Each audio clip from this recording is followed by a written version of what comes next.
Okay, good morning, all you chess fans there. I've got a couple of little chess puzzles here that I'm going to talk about. And the first one here is white is to move, and it's mate in one move. And it's fairly simple here. What white needs to do is white needs to take the queen. You see the queen there and capture the pawn, and that is checkmate because black cannot move the king out of check, and he cannot capture the piece putting the king in check, and cannot move at either one of these two squares here because of the pawn, and cannot move over on this file because of the rook. So it's checkmate. Checkmated one. Queen captures pawn. Checkmate. Going on to the next one.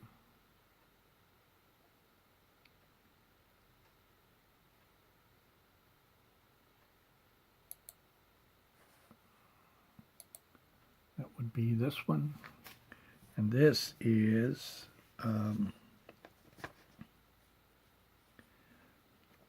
a knight fork. Black is to move, and it's a knight fork winning the queen or the rook.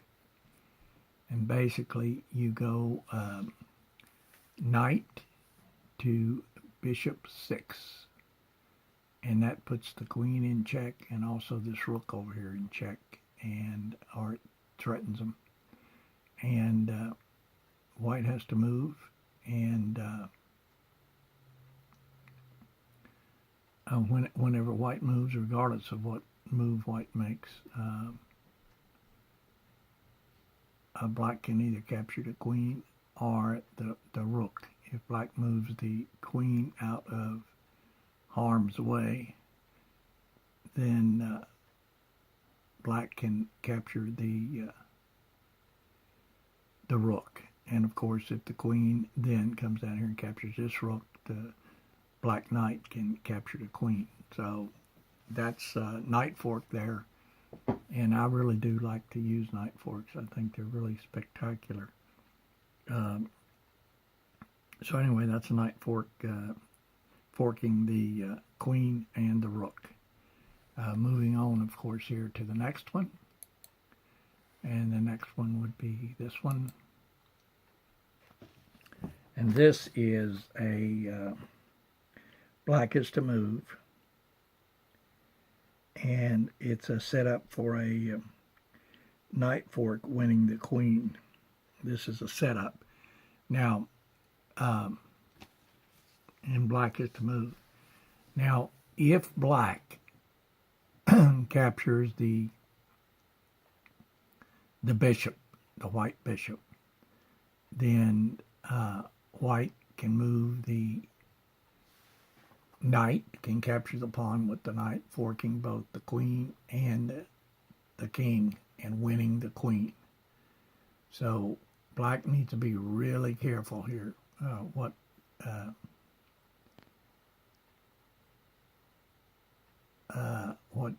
to do. But the tendency is for a novice player or a player that hadn't played too much is to go ahead and go on over there and capture that bishop, thinking they're going to win a piece and get ahead in the game, but are not necessarily get ahead, but maybe get themselves more even in the game. So that tendency would be for a not so experienced player to jump over there and capture that bishop. But that would be a very bad move because of the knight can capture the pawn and fork both the queen and the king. So that's a setup for a knight fork if black captures that bishop there. So moving on to the next one. That would be this one. And this is a black is to move, pinning and winning the bishop. So black moves this bishop here, bishop to bishop 6, putting the king in check. Then the king has to move, and then black can capture the bishop with the rook.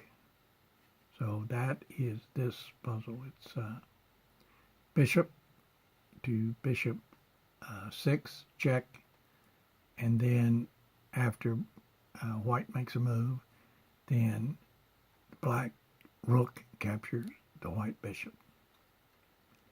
And black in this case is in a very, very superior winning position, and that will just give him a much more superior winning position.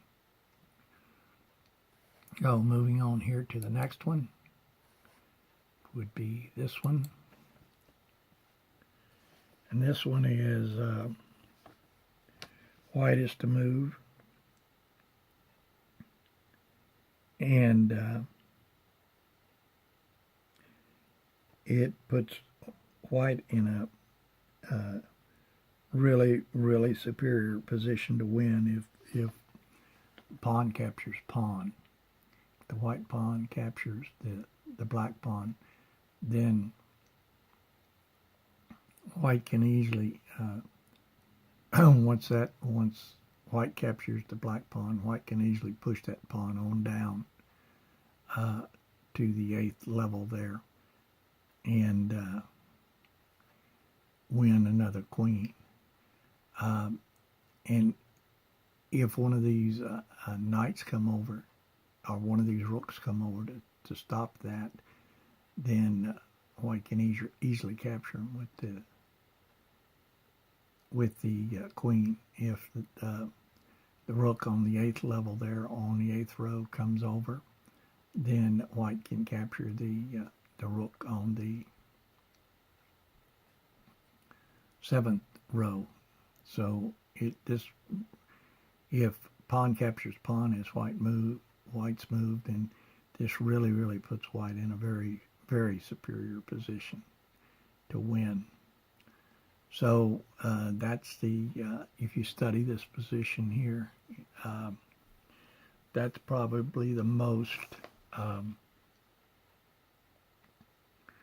winning position that's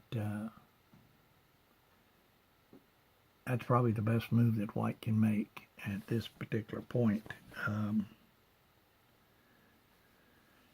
So moving on here to the next puzzle, and I'm just going to do one more on this thing. I can just barely get through like 4 of these. It depends on how much I talk about each one of them, but I can barely get by about 4 of these. Or barely get about 6 of these in a like a 15-minute if I talk about them quite a bit. So I only try to do 6 puzzles in one YouTube video. So this will be the last one for this video. I may do another one today. If not, I'll get another one here in another day or so, because I've got a few already saved that I want to do. So this one here, white has to move because white is in check, and the best move for